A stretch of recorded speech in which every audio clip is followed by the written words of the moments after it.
Hello and welcome to In Conversation. Today, my honoured guest is Professor Amelia Jones. Amelia is a celebrated American art historian, art theorist, and art critic, curator, and of course, a celebrated Intellect author and collaborator too. Amelia, thank you very much for your time. It's wonderful to have you back on the podcast today. My pleasure. Well, let's start off with the simple question of where are you calling in from?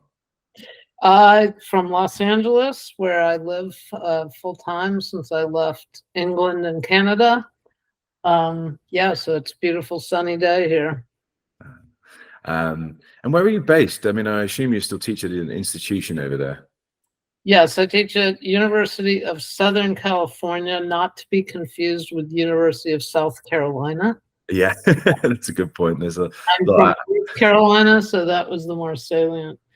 So it's generally called USC. It's a fairly large, highly regarded research university. It's the private variation on the public UC system here. Thanks for making that clarification, actually, because I think that's something that often throws people off. Is USC part of the sort of UCLA type organism and ecosystem, but quite a separate entity. And what about your role there? What do you I assume you still teach, but what's your kind of official role and capacity at the institution? Yeah, I for the first time I teach in an art school. So the Roski School of Art and Design is USC has 6 major art schools, so it's a really interesting campus in that way. And Roski is a small but I think powerful school, and we get amazing students. I teach, but I also am a vice dean of faculty and research. So I do a lot of faculty support, a lot of student support. I was going to say you can't have worked in academia for as long with such a great history as you have and not end up in the dean or some administrative capacity for your sins at some point in your career. Sadly true. That's right. I think the administrators bring in the errant artists, at some point to try to tame them or something like that, right? Yeah. Well, speaking of trying to be tamed, I imagine there's quite a lot of upheaval at USC at the moment with the ongoing pro-Palestine protests and other events taking place on campus. How is life on campus? How are things going over there? It's very tense. So our USC students actually were among the first to protest and to set up an encampment. They were reacting specifically to our leadership having canceled the valedictorian speaker for commencement day, who is a extremely accomplished, impressive woman who happens to be a Muslim. I think her family is from India. And that was viewed instantly as part of this bigger picture across the US of the kind of weaponization of anti-Semitism. So the leadership claimed that there had been threats that made them cancel her speech as a kind of safety issue. You can see what I think about that by the way I'm saying that. So immediately faculty and students started protesting, and then it pretty quickly got folded into this national pro-Palestine movement. So it's been really intense, and on I think it was in the middle of the night or early morning Sunday, in middle of the night Saturday, early morning Sunday, that the Los Angeles Police Department came and removed them, and they're expelling students. And so the faculty is very galvanized, trying to see how we can help these students in particular. I assume the Los Angeles police force were invited onto the campus by the powers that be, sort of thing, as we're seeing at Columbia and of course other major institutions across the United States and beyond, where these protests are certainly being kind of quashed. So think of it as freedom of speech, as long as it's the kind of speech that supports what the administration wants to hear. So I wanted to ask you, really, because you've had a storied career in academia and other major art institutions. And you've got a bit of history under your belt now, so I'm sure you'll have seen protests and movements and things like this throughout your career. But I was just wondering, do you feel that this kind of movement has, I don't know, has it got more energy? Is it different? Do you see this as being part of like the rich tradition of student protests across America and the world historically? Or does this feel like a specific moment to you, or a moment where perhaps it's more important that we pay attention to what the students are doing and the administrative reaction to these protests? I mean, I think both. I think I was born in 1961, so I was just a kid during the whole Vietnam protest movement, but it's hard not to kind of refer back to that. I think there's definitely an element of that, especially in the sense that young people and left-wing people have no trust for institutions. I know this is true in the UK and in continental Europe as well, but it's taking a particular form here, which is, of course, how Trump got elected, and all these things are interconnected. And on campuses, I think there's a very strong feeling of campuses no longer being about faculty and students. And so the feeling of alienation is a daily thing. And I think when a big issue comes up and decisions are made without any consultation of faculty and students, so at USC, no consultation, the valedictorian was simply canceled, that's going to trigger a huge reaction. So there's kind of a lot of different things going on depending on the campus, but I think the overarching issue is a lack of trust in leadership, whether it be on campuses or in governments or what have you. And this is why we're seeing very quickly the other side of this kind of dominant neoliberal leadership is the rise of fascism, because that is going to appeal to people who are being told they're listened to. Because I think that's the fundamental problem with what's happened across, especially the Western world, with the neoliberalization of institutions, is the destruction of society, as Thatcher put it, and the erosion of social bonds, and the kind of secretive hierarchy of power where there's all this verbiage around listening to people and freedom of speech, but the reality is that's not happening. So I think in that sense, this could be a very exciting moment, and obviously it could go in a terrible direction, but it could also go in a great direction. Well, that's something I wanted to ask you about today as well, because I feel there's often a propensity to to catastrophize and to instantly look at the worst in these institutions and in leadership and the direction that things are going. But let's look at the positives as well. As you sort of alluding to there. Like, first of all, how and should educators support their students at this time? What are you kind of doing, and what are your colleagues up to, and what do you think that's the place of educators to be doing in the United States and beyond right now? Yeah, I mean, I was out with the protesters at the encampment as much as I could be, kind of in and out, and there were a cluster of faculty doing that, and my artist and design colleagues at Roski were overdoing kind of art events, helping them make posters, just really supporting them in their cause. And I think the main thing I can do is to talk to them and tell them how important what they're doing is as a historian, that everyone's going to tell you that, oh, you're not achieving your goal because you haven't overthrown, the administration or the president or whatever. But that's not really what protest is. It's about changing conversations historically, and they've already achieved that. Yeah.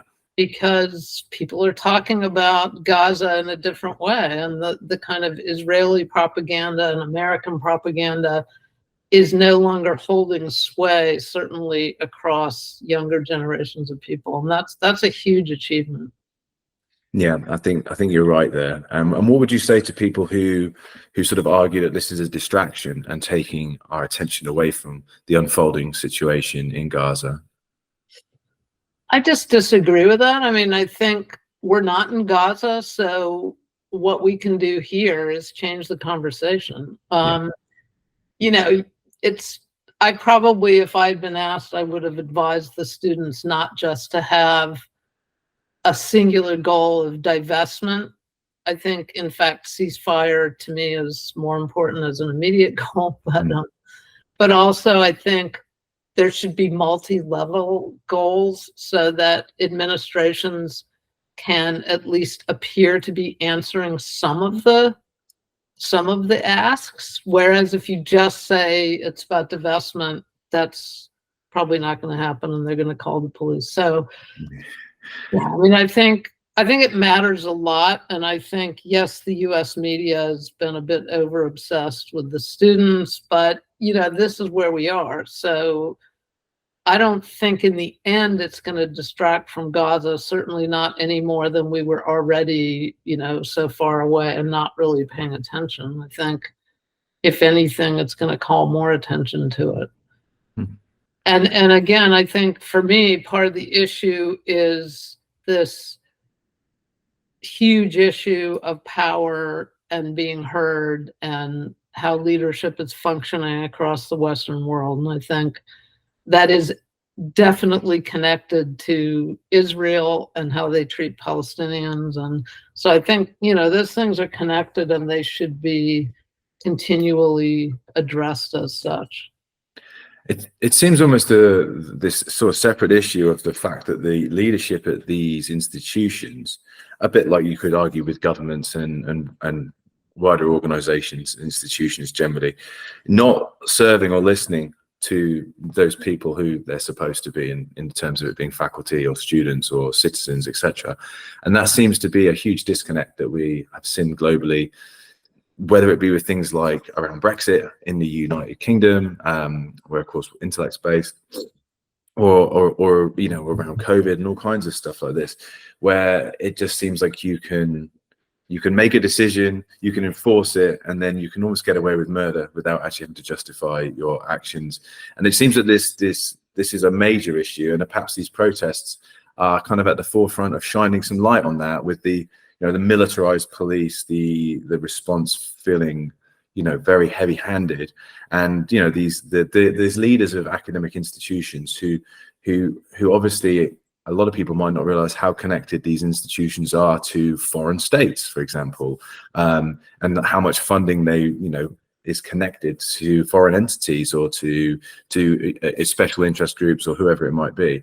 So maybe that's one of the positives here, is that it, you know, will shine some light on who actually is funding institutions, and that perhaps some of these institutions, you know, is not as liberal or left-leaning as perhaps they like to present themselves at other points, you know, when they're celebrating diversity, student, you know, action in other ways and things of that nature.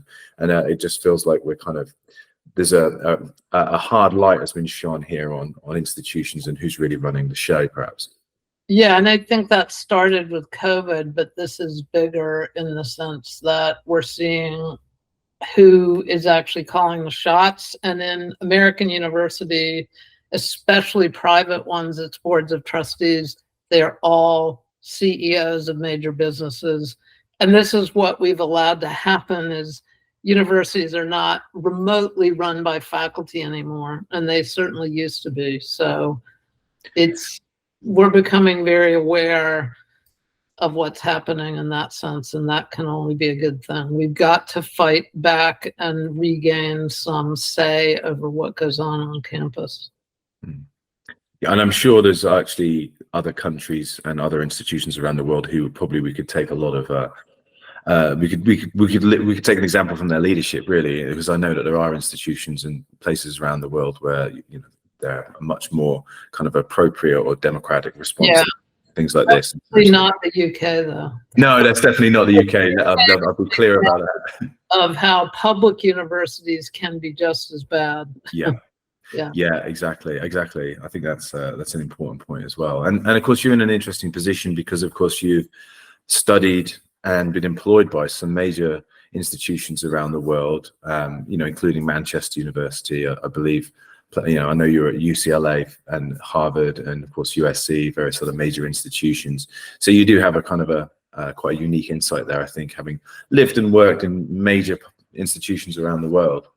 Also McGill in Canada. Oh, of course, yeah. Which, just seeing different national models is really eye-opening. Yeah. Well, I also wanted to mention, obviously you've been very familiar with various art institutions around the world as well as a critic and a curator, and having worked, of course, with many, many artists over your career. It seems that, I mean, perhaps you'd be more expected because of the nature of funding models, but it seems that many art institutions have kind of let themselves down a bit as well in terms of this knee-jerk reaction to ban, artists and people like that who may be considered dissenters or affiliated with certain groups, religions, whatever it might be. And that to me seems to be, again, another disproportionate reaction here to protests or just we've seen it quite a bit in the UK and the US where certain artists and, special guests have been cancelled for various reasons. And perhaps there hasn't even been a very clear explanation of why.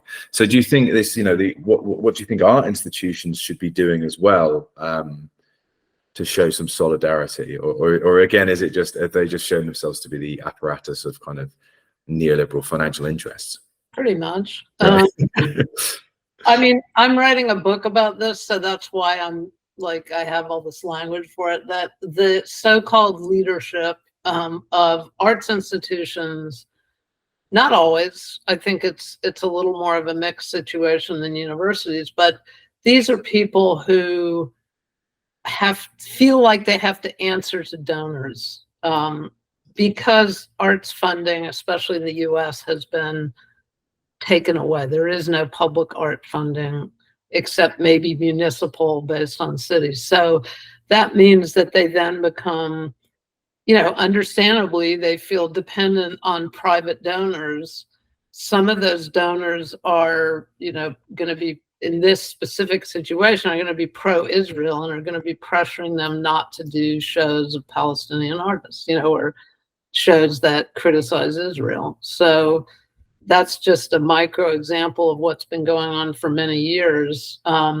What I would say, what I would love to see is for people to have integrity and actually not to be hollow vessels of the neoliberal project, which is now becoming a kind of fascist project. But so, for example, Daniela Cantanar, who is a curator here at Red Cat, which is a small kind of alternative space connected to Cal Arts.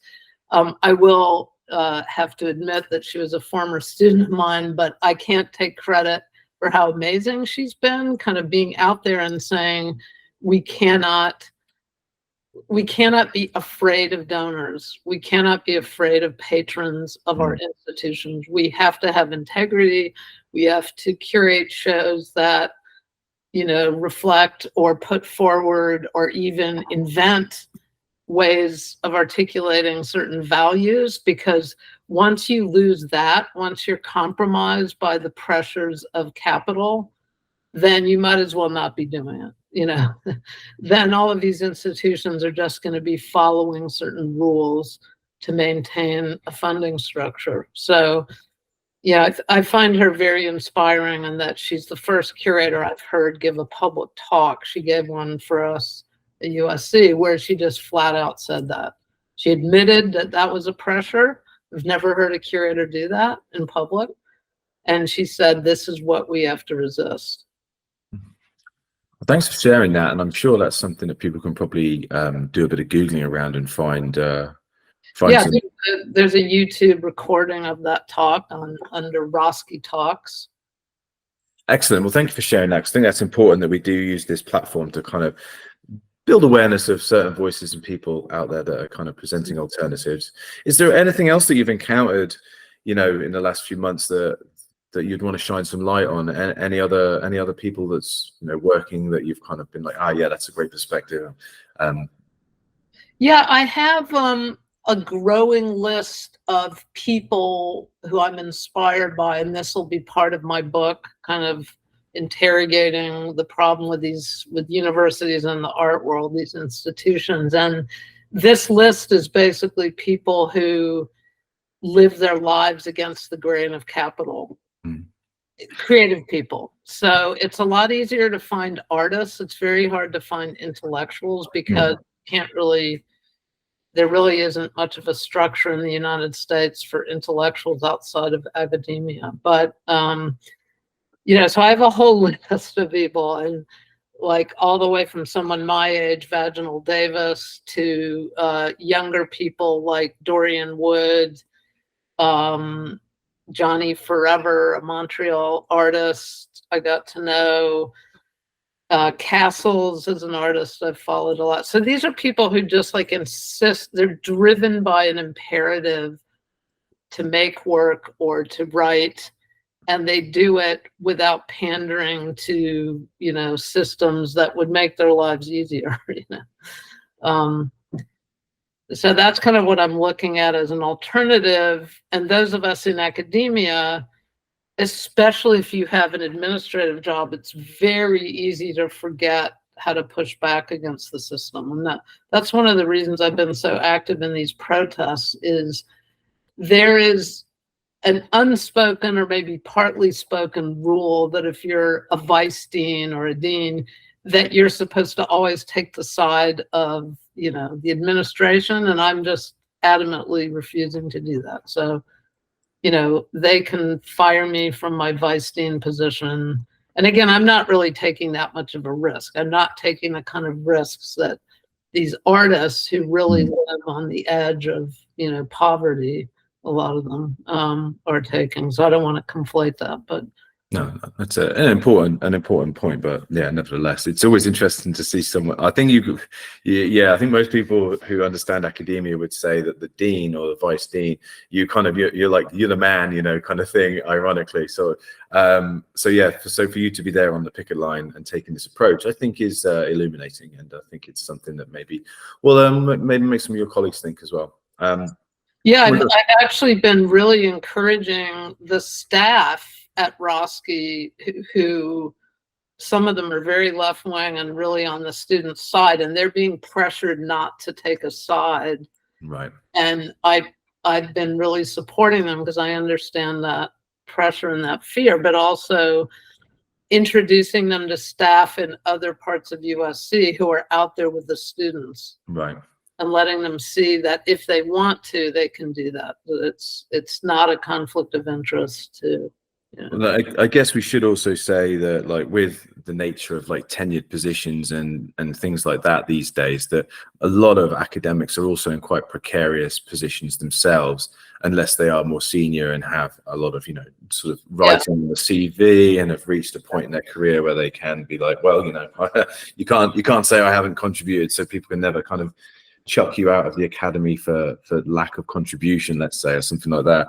But a lot of academics now probably do feel that they're in a fairly precarious position. They don't have a permanent contract, or they certainly don't have a tenured position, and they probably feel like that is an extreme risk, a bit like for an artist who maybe would have themselves blackballed from major institutions. Kind of the same for a lot of academics who are more junior. So I guess we should show solidarity with that as well, and it's a position. Yeah, we have a lot. The art schools at USC have a lot of non-tenured track, non-tenured people. So I've also been really supporting them, and they've been amazing. I think they've crossed over that line of fear, and they've been out with the students. So yeah, I really admire that. Well, maybe that's a sign of the turning of the tide in some ways, to say about putting a positive light on this as well, as if more and more people are, unshackled by fear and are moving forward, that's always a good sign.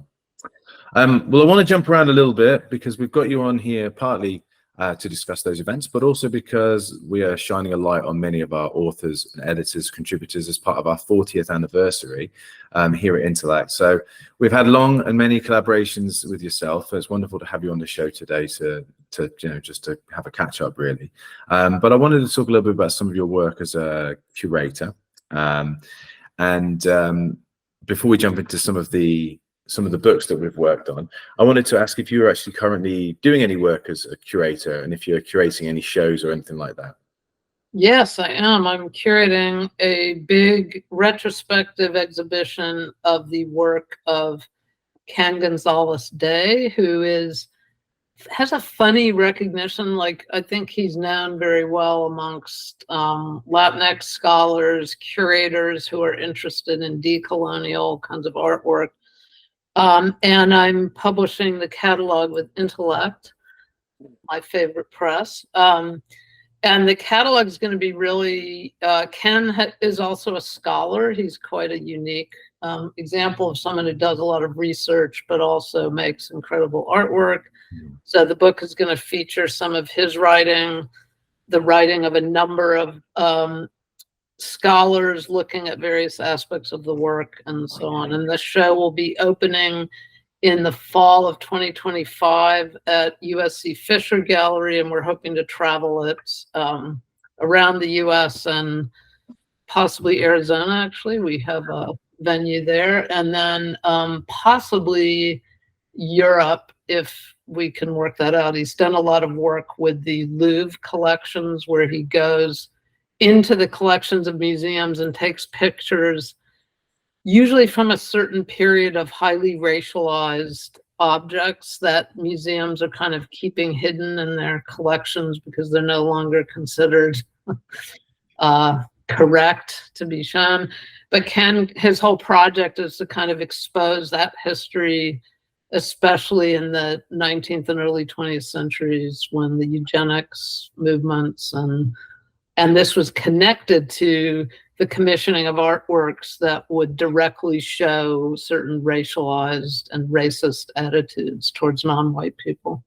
So that's a big part of the book. Well, we're really excited for the culmination of this research, and I wasn't too familiar with Ken's work prior to encountering the proposal that you submitted, but yeah, fascinating stuff. And I'm really excited by the first bits and pieces that we've encountered.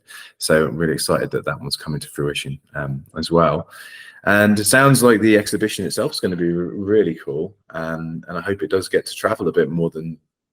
Yeah, I think it will. It's just we're right at the point where we're mobilizing that. But because I was just able to see the Entangled Pasts show at the Royal Academy in London, I feel like that was an incredible show with very beautiful work. And I think that that's the same vein that Ken's work really addresses, and that it's a very good moment for the work to be seen.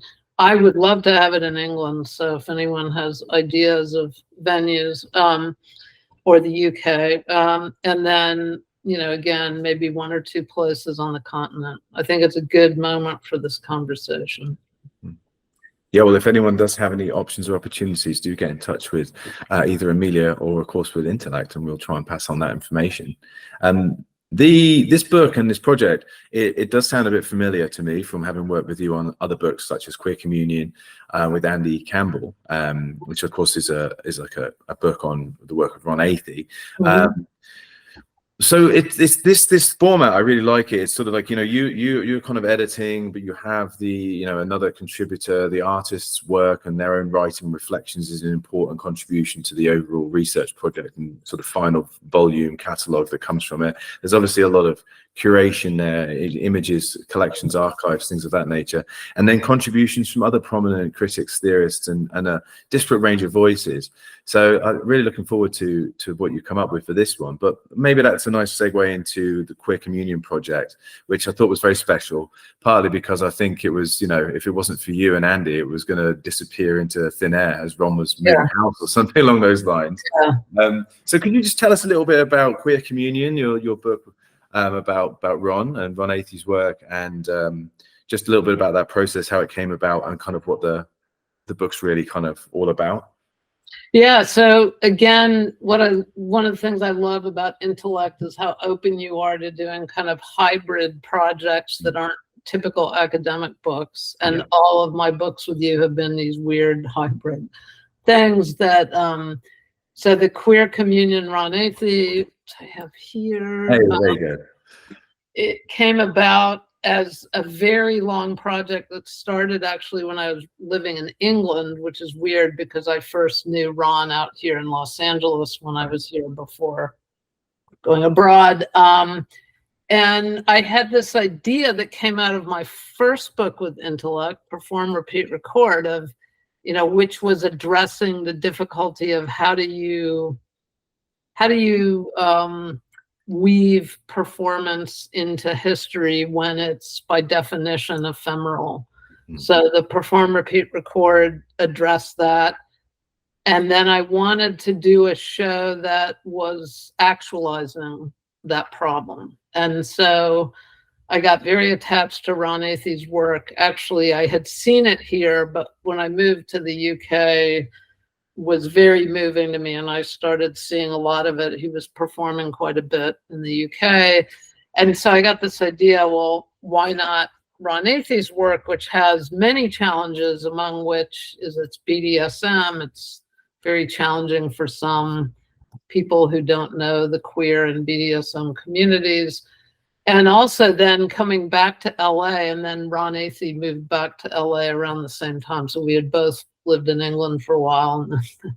And then came the famous moment where he was putting on Facebook that he was going to throw all his stuff in the street, a bonfire, because he felt so unsupported. So he's obviously on this list of people who are inspiring for the way that they live against the grain of capital. But I've seen firsthand with Ron how that it's not a romantic, fun thing, right? It's very challenging. And so he had this apartment for 25 years in LA. He subletted it when he went to England, and then he was told he had to move. So with the rapid gentrification of Western cities, this is part of the difficulty of living on the edge where you're not part of capitalist systems.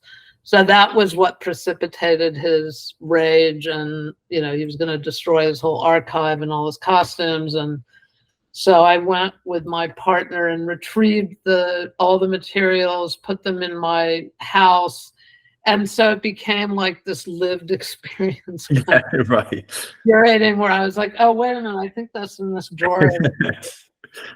Which is great in a way, because like how convenient, but it's also really stressful when you can't escape. This you thing. become the custodian of all these, iconic costumes and important artifacts as well. Yeah, and a bad custodian, because I mean, our house, it's. You didn't wear the white gloves every time you. No, I didn't. I mean, having seen Ron with like plastic bins scraping things off his desk.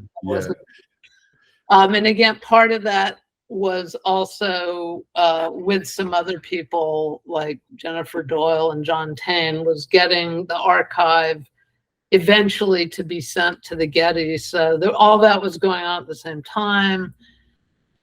Anyway, I pulled it off thanks partly to Leah Gangitano, who's this extraordinary, she's the director of an alternative space in New York called Participant Inc.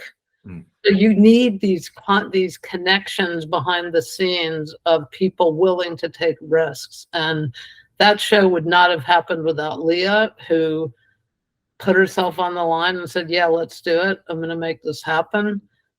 She did a lot of the production for the show. She absolutely made it happen in New York.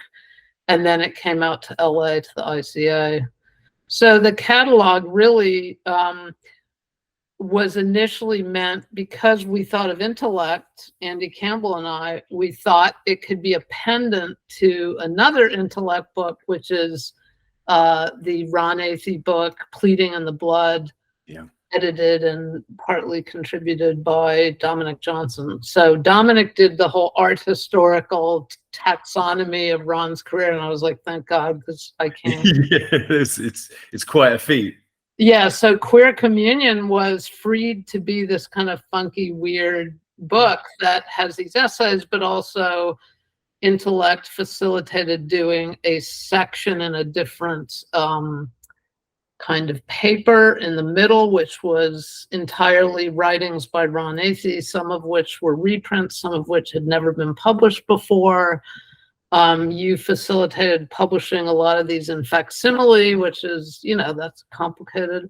So it's I think it's a book that is itself an archive, as well as being a catalog in a way, as well as being an anthology that's complementary to Dominic Johnson's anthology. It has a pretense of a checklist at the end, which is really more like, these are the things that I think might be in the show, because I couldn't really finalize that until I was actually installing, because of the nature of the materials, are very complicated. And yeah, so all of that was facilitated by your team. And as a result, I think it's really exciting. And I hope kind of innovative book that shows you can do a number of things at once, which I think is what curating performance should be. It has to be these kind of hybrid forms that accomplish different things at once.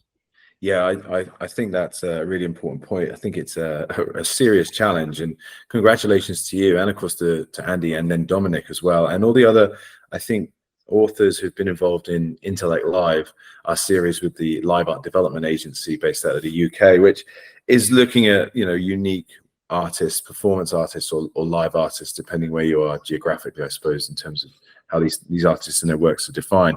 But yeah, that nature of how you capture that at such intransient moments and things is really interesting. And these books have all come together, all beautifully produced. But I think yours with Queer Communion is really interesting, because it shows exactly like what a book can be without us having to be. We're all obsessed with technology now, and how we can harness technology to bring in interactive, augmented content with, this interview here, and let's get Ron talking here, and this and this. But in actuality, the book is still a really fundamentally wonderful physical object that you can still do a wide range of different objectives with. And I think Queer Communion really does achieve that. It shows you what a traditional, a non-traditional, traditional book can look like, and how it can serve these different communities and stakeholders.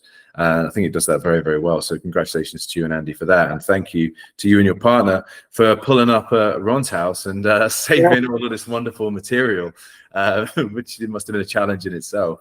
Yeah, it was challenging, but probably someone else would have done it if we didn't. He has a large network of friends and supporters. Well, and if anyone out there is listening and isn't familiar with the work of Ron Athey, I would strongly advocate that you take a look, because it's extremely powerful work. And what Ron's been practicing since the early 80s, something like that, or is that... Yeah, in the early 80s, he was pretty much a punk renegade. Then he kind of disappeared for most of the 80s while he was dealing with some personal issues, addiction and family stuff, and became HIV positive in 1986. And then he really reemerged on the public scene around in the late 80s, early 90s, doing club performances. And that he's a great example of how you can just be compelled, creatively compelled. And performance art is this arena that kind of embraces people like that. That's why I love it so much, that it's just this open thing that could be a club performance, or it could be, when I first saw him, it was a performance at Highways, which is a esteemed performance art venue here on the West Side. So, yeah. And I mean, I know he's renowned in the UK and has been supported, I think, by some UK institutions. And I know he's talked and performed in Bristol. So there's that connection there for us as well. And then obviously through you and your work. And then he made a cameo appearance in one of our other books, which was looking at punk subcultures in Los Angeles, New York, and London. And I can't quite remember what location his image appears at, but a very youthful Ron Athey is in our book, Somewhere Leather, Somewhere Lace, as a subject of a photographic exposition, and just as a member of the scene, rather than as a performance artist or anything like that. So yeah, kind of I was leafing through and was like, oh, there's many connections here we have with Ron Athey. So let's talk a little bit for a minute though about your kind of magnum opus with Intellect, Perform, Repeat, Record, which is a wonderful book. I guess the subtitle as well, Live Art in History, I think is an important part of this seminal volume, which you co-edited with Adrian Heathcliff.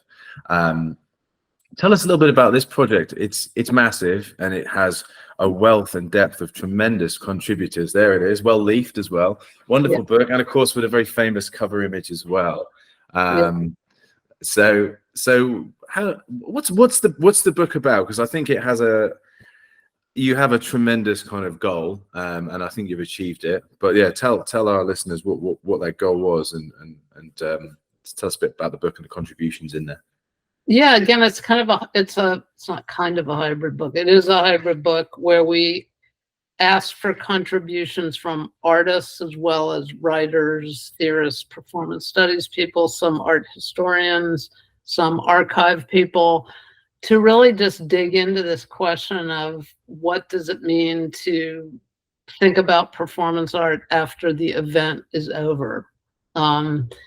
And so we were really interested in some of the artists who built that into their practice. For example, Lynn Hirschman Leeson, who from the beginning of her practice was doing all sorts of self-documentation or working with filmmakers to document some of her projects. And that was actually inherent to the performances. So it wasn't that she was getting people to document something just so it would remain in history. It was that was part of her conceptual process. There are people, scholars writing about someone like Chris Burden, who also from the very beginning of his practice became known for staging these kind of bad boy performative events, like being shot by a friend or being crucified on a VW. And those pieces, from the very beginning, he was having a photograph or two, sometimes three, that would maintain that work in a kind of iconic state. And then he would also supposedly save relics, like literally like Catholic relics. Of course, I've always said, like, you never know whether they were actually the nails from the crucifixion or not. He says they were. So, like, we're really interested in that. And then all the way up to the present of people like Mei-Ling Chang writing about Chinese performance, people addressing the group in Chicago that did Every House Has a Door, Lynn Hickson and Matthew Goolish, and just like a huge range of kinds of performance as well, because, there's the more like singular event where the body is the center of that event. And it's a very simple action like Chris Burden, but then there's Lynn Hickson and Matthew Goolish doing Goat Island, these kind of rambling, well, not rambling, they're actually very well choreographed, but these more theatrical works that are closer to the theater. We also had scholars. We had Angela Haryutunian, who's an Eastern European scholar, do a timeline of Eastern European performance. Timeline is another way to kind of look at the history of performance. So we're trying to get like all these different ways of acknowledging histories of performance art. And obviously there could be a million other ways. There's no pretense towards this being comprehensive in any way, but it's a snapshot of a moment. I think it opened the door for other people to consider these topics, either around specific artists or art forms. We went on to publish that book with Manuel Vasson about taking photos of these iconic performances, which I think leads on from that in some ways. And then, of course, our alternative histories of performance art and things. So I think you've definitely, through this book, opened a door for a number of subsequent scholars to kind of look at this with that lens. So I think it's really important and a fantastic read. An easy read as well, considering some of the complexity of the topics discussed. Tell us a little bit about the cover then. How did you happen upon that cover? And for anyone who's not familiar with the piece. Yeah. So this person in the middle is a very old friend of mine who first contacted me after I published my body art book in 1998 because he wanted to translate it into, I forget whether it was Serbo-Croatian or Slovenian, but yeah, I was going to say Slovenian, but now you've made me think I might be wrong, actually. Oh, because after the fall of Yugoslavia, they re-separated all the languages and invented new words so they could be more nationalist. So, but his original name is Emil Provertin, and he moved from Croatia to Slovenia and was running a big performance magazine there called Mosca. Which is actually published by Intellect these days. Oh, right. And doing a lot of performance programming. And he, at one point, changed his name. So his legal name is now Janis Jansa, which is a long story. But with that's I know him, Janis, yeah. two other colleagues, they named themselves the name of the then prime minister, who was this right-wing jerk, so that they could do ridiculous things and the news would have to report Janis Jansa. It's brilliant. And that was a performance piece, but I believe he's kept the name Janis. So he's obviously redoing the famous Ule Abramovich piece, one of the relational pieces, where in the Ule Abramovich, there's well, in the original version, it's Ule and Abramovich, a naked man, a naked woman, standing on two sides of a door, and every person coming into the gallery would choose kind of which way to face because they're very close to each other. So you have to make that decision. Of course, now there's all these health and safety reasons. Yeah, right. But so he's making a comment, given that these are two pregnant women, and he's this weedy little guy kind of squeezing between, and he's dressed and they're unclothed. And so I love that as an example of many things, both the importance of looking at Eastern European performance, but also the whole reenactment or redo as one of the ways that performances echo through time. Mm-hmm. Well, if you happen to be on the Intellect website looking at the books by Amelia Jones, and you'll find Perform, Repeat, Record there, of course, and Queer Communion, among other projects, such as Journal of Curatorial Studies, which I know you're involved with as an editorial board member, which is another fantastic journal. But if you are online doing that, I would advocate you go and check out Masca, M-A-S-K-A, the journal, which is published by Intellect, but has a long tradition before we were involved with it. Yeah, now it's published in two languages, but I'm totally confused now whether it was Slovenian or whether it was some other language. So I'm going to have to someone's going to have to go online and take a look at it and see which way around that is. But yeah, it's a really interesting publication that looks into topics such as that, among other things. Thanks for explaining that, and thanks for talking to us a little bit about those books, which are both really important contributions to Intellect's catalogue. And we're, of course, in our 40th anniversary, so we're taking a bit of time to kind of celebrate and look back at some of these iconic publications that have, come out, published by Intellect. So thank you very much for those contributions. It's much appreciated for many, many reasons. You've been very generous today, and you've also said a few kind comments about Intellect, but I mean, I did want to ask you, as a long-time collaborator, what some of the things that you enjoy working with Intellect? What makes us a bit different? What stands out for you as Intellect as a publisher? And we don't, not looking for any lots and lots of flowers or anything like that, but just nice for anyone out there who maybe isn't familiar with us. What do we do that's kind of a bit different as far as you're concerned? Yeah, I think what initially drew me was the combination of being an academic press that's very serious about the rigor of the publications. So we're not talking like these Verso, which, I read a lot of their books, but they throw them off right and left. It's not, they're not really scholarly. That, and then the flexibility and even excitement towards and excitement about these hybrid ideas, where I've never come up with a crazy idea that Intellect didn't say, oh, well, that could be interesting. Yeah, definitely. Whereas if you did that with one of the more traditional academic presses, they would probably balk. And So, for example, the queer communion has hundreds of images, and never once did I feel that that was going to be a problem. And I just so appreciate working with people who seem to understand the intellectual, political, and creative imperatives of doing these things differently when the material calls for it. Yeah. Well, thank you. I think that's really insightful, actually.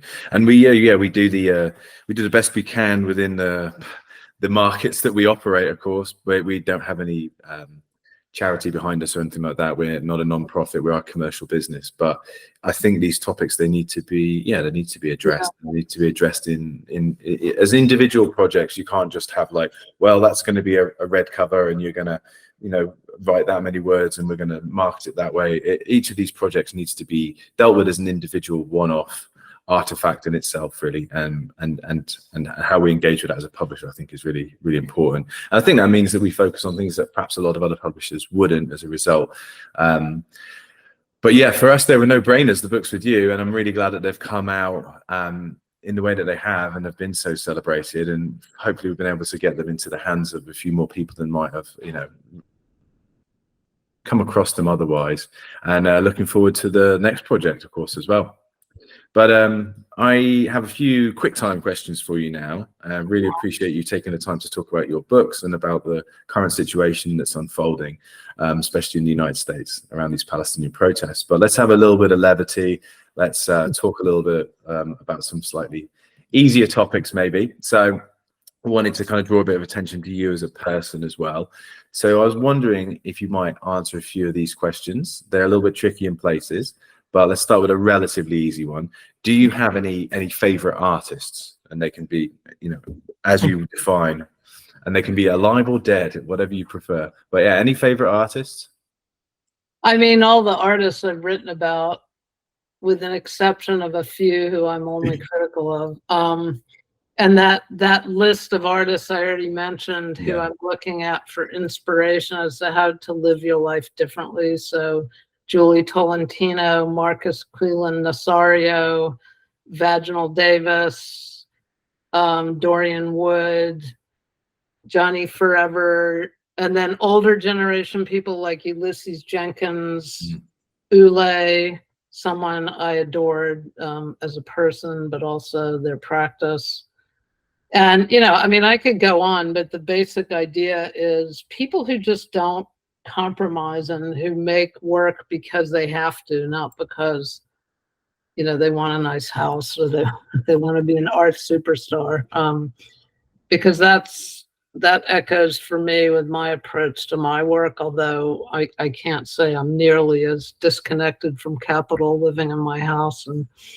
But I think it's inspiring, and I think all of us need to look to people like that to think about how we can resist these pressures to do things a certain way to make the system work well for other people. Yeah. Thank you. That's a really insightful answer. Thank you very much. It's always great to see where people take that question of who your favorite artists are and how they choose to explain their answers. Well, while we're talking about artists, though, you've also renowned for your work as a critic.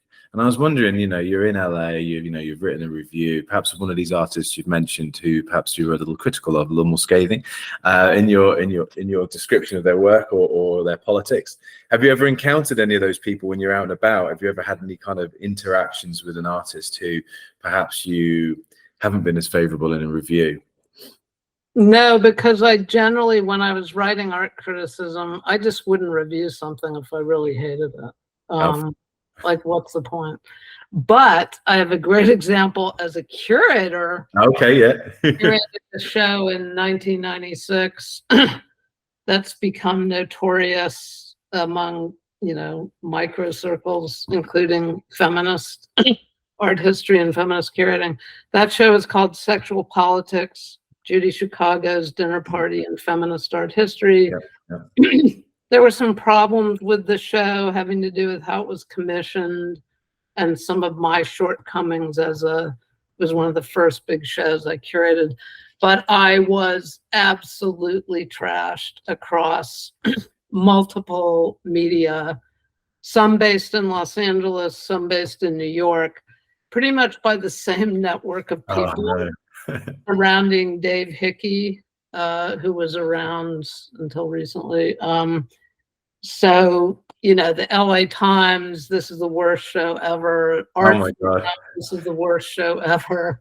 So I guess that's kind of the opposite of what you're suggesting, in that I was the one being panned. Yeah.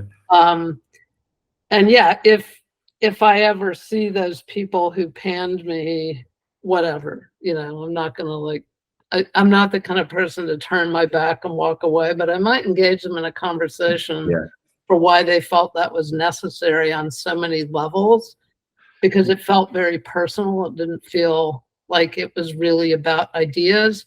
Interesting. The other thing is it relates to a concept I have called creepy feminism, where these are some of the same white men who have emerged in the last 10 years as supporting feminist artists. Right. But I can personally attest that in 1996, they were scoffing at this feminist show. So that makes me very angry. But, you know, it's never about the person. There's no point in that, but it's about these kind of ideological games where people only jump on a bandwagon when it serves their purpose to further their career. Well, which of course is something that we're certainly experiencing a lot across art and educational cultures at the moment. Absolutely. Well, I said it was going to be lighthearted, so let me try and take it a little bit more lighthearted here. Is there any authors, writers, thinkers that you haven't had a chance to work with who you would love to collaborate with? I mean, any of those artists I listed. Right now, I'm kind of reading all this material on politics, neoliberalism, critiques of university, critiques of the art world, and I used to be very suspicious of the work of Naomi Klein, who's this very famous kind of Marxist thinker, because she was disrespectful and even dismissive of identity politics as being somehow frivolous. And I'm trying to finally get to the point where I can theorize how culture or identity politics is not a frivolous superstructure, but actually foundational to how oppression and power work. So all that said, I'm reading her new book, Doppelganger, which I just absolutely love, and would love to meet her, and I'd be a bit of a fangirl. It's really addressing like the conditions that we're living through and how this divisive political situation, and in a really personal way. And I think that's why I like it so much, is she's being a bit more vulnerable and self-critical. Oh, okay. So if Naomi's listening, fingers crossed she is, then Amelia's ready for the collaboration, effectively. Yeah. Okay. That's well. I know my work is moving away. Well, I am still curating shows and working with artists, but my next primary single author book is called Cultural Capitalism, and it's looking at these situations that we're in and the hypocrisy of the art world and the university in terms of this. I mean, we've already mentioned this, the neoliberal verbiage around DEI and how paper thin that is the minute it's an actual problem or that people need to be supported, that kind of thing. Well, that sounds like really interesting and very important work, and like big ticket, work as well. Almost like airport books. In a sense, for the thinking person's airport book there. So, wishing you all the best with that, and really can't wait to encounter some of your kind of writing and research on those topics. Leading on from that, and your fangirlism around Naomi Klein, are there any other books that you think everyone has to read? There's like a book that everyone must read. It could be fiction, it could be non-fiction. I mean, I'm a huge novel reader, but I couldn't really single out one novel. I've read a lot of novels recently that I found very moving. I'm reading Orhan Pamuk's book on the pandemic. I forget what it's called. It's on a pandemic historic pandemic in the Ottoman Empire in the early 20th century, as the Ottoman Empire is starting to. It's not a particularly racy read, but it's fascinating because he wrote most of the book before our pandemic, and the parallels that it shows across time and across different cultures of how people behave under those conditions are, I mean, it's definitely something that happens every time there's a pandemic. So I love reading novels to learn more about different cultures, but also just to get deep into human relationships in a way that you don't usually in more academic work. Oh, well, it's interesting to know that you're an avid reader of fiction and novels. That's yeah, because some academics shy away from the form, and others are fully engaged with it. So that's interesting. And that sounds like a fascinating book as well, both in terms of the historical period, but like that, the notion that it was also partly written prior to us, prior to the COVID. Very prescient. Yeah, right. Seriously, you might be a bit kind of like, ooh, hang on a minute, am I connected to some greater force here? Okay, well, thank you for that. That's really interesting. And just the novel in general, I think we should probably all read a few more of those. I could do with going back and reviewing a few classics myself. Well, moving on to a slightly more academic question though, are there any theorists or thinkers who particularly influence your own ways of thinking or research, either traditionally or at the moment? Yeah, I mean, I would say anything from Derrida, who I spent many years reading. And I had a volume actually that was supposed to be published, and then the press went out of business, that was just going to be Derrida for visual scholars and like the work that, but also performance, because obviously key there.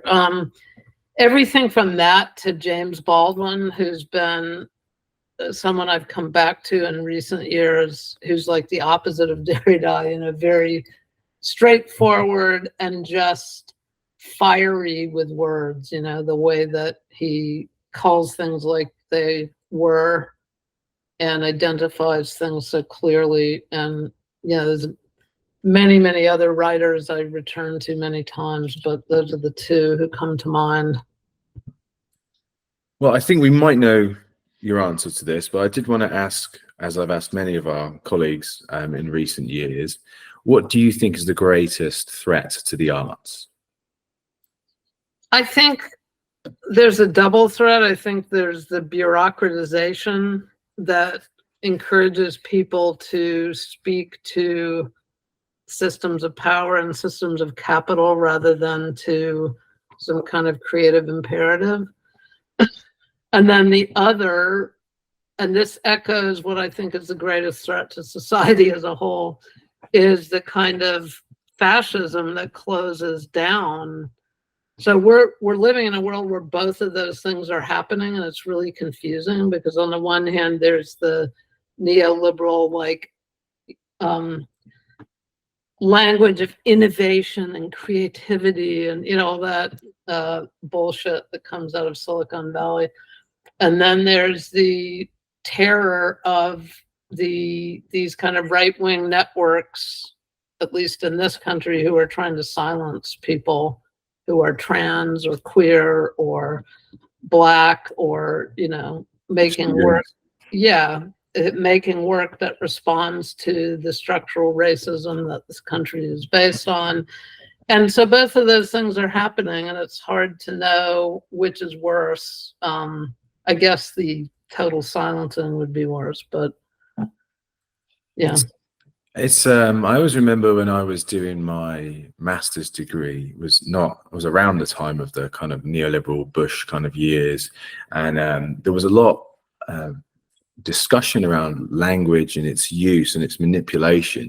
And it's kind of funny because it really sticks out to me, because obviously that's quite a long time ago in a period of similar history in certain ways, and all the things that were being challenged, like they've actually further and further disappeared into silence, you know, like in terms of critical thinking around language and around us deconstructing and talking more about language at different levels in education so that people are better equipped to understand the use of language by institutions, Yeah.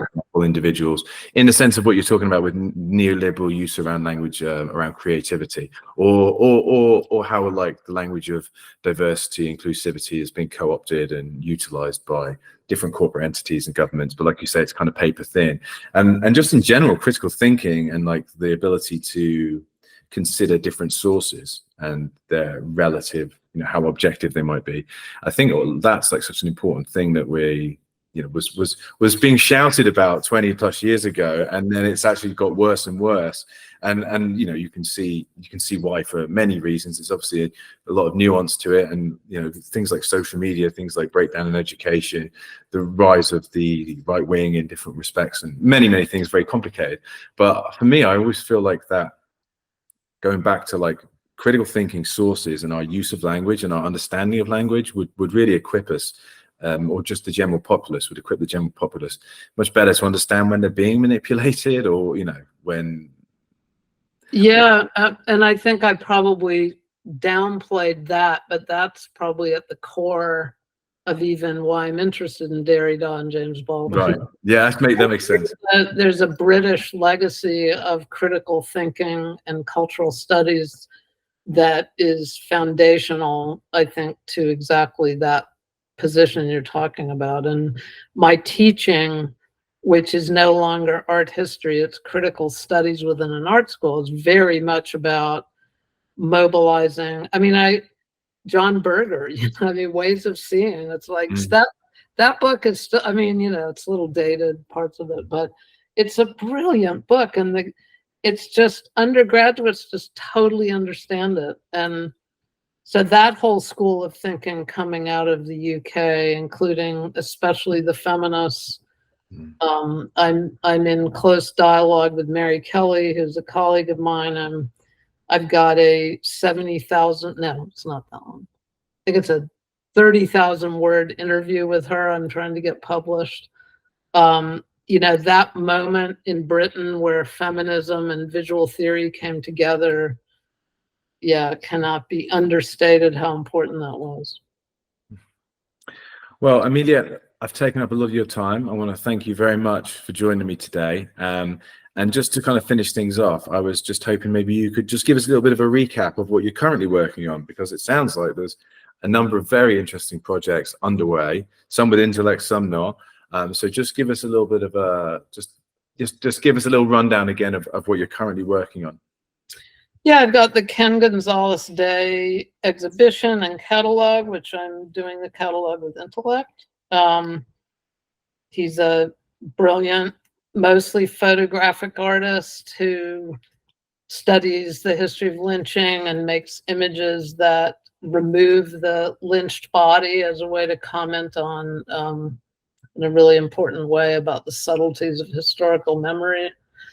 And then I'm working on this big project, which is a single authored book called Cultural Capitalism, but also an anthology I'll be doing with Ben Nicholson, where we're going to different conferences and exploring the same issues that my single authored book are looking at around, these pressures and really emotional pain of working in art institutions or universities today, where there's this dissonance between what we think we're doing as progressives, our support for students, our support for critical thinking, and the institution's disconnect, increasing disconnect of the way these institutions' leadership functions in relation to those of us working in them, and all the different ways that happens, one of which is the tick box approach to DEI, which is really offensive and actually ends up probably being less useful than nothing at all. So looking at all these different issues. Well, thank you very much for all of your insights and answers today. It's been wonderful having you on the In Conversation podcast.